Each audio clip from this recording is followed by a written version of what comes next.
Hi everyone and welcome back to SF Custom Cycles. I've got a 91 Evo soft tail here. It come in because it had sumped all the fuel out of the tank. The CV carby had failed. So we ended up updating with a flat side Mikuni and also doing a twin tech ignition module setup on this bike. Now when the bike was up and running for only moments, there was a heap of compression coming straight out of there on the rear cylinder. The rear cylinder head gasket had failed. Now it is a composite gasket. But the motor was built not that long ago. It hasn't done many miles. So I need you guys just to take on board what I'm about to go through.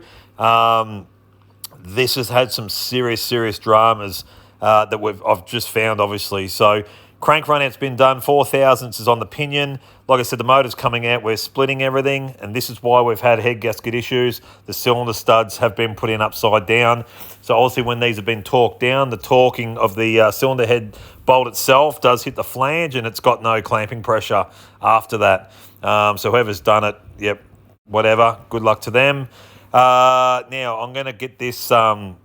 I'll get this dial indicator off and I'm just going to go through the scavenger gear. They are plastic. I always say this, guys, they are abrasive to your engine case. This one is going to get a bore out of 30 thousandths for where the scavenger does place itself into the motor, and we'll go 30 thousandths over with a steel scavenger gear breather.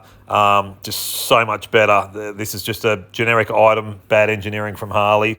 And that cam bearing too, guys, that's in there has been put in backwards. They generally have riding on one outer edge. The other side is a thinner wall for the bearing, which can be damaged. This one still spins, but it could have been damaged. Now here we've got the front cylinder with the top ring. This should be 4 thousandths ring end gap per inch of bore, 3.5 inch bore. That has got 22. That's what they set it at, I would believe, because that's what's in there. And also I ran a dial indicate bore gauge in.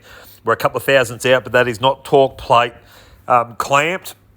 That's just free bang on the bench. However, it's a rule of thumb just to do some little priority checks prior to anything that's getting a hone, and we will be re-ringing it. The pistons are okay. They are quite new. However, we've just got some really lethargic numbers in here. Now the crank. This is binding. It's been pressed too hard. It has got a brand new Jim's pin in there. However, the way that this has been set up is absolutely atrocious. On rotation, it is clamping, binding. It's notchy. The primary was full of fuel.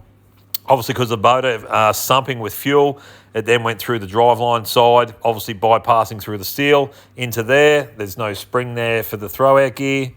The rear mount bolt obviously left loose, and check that out.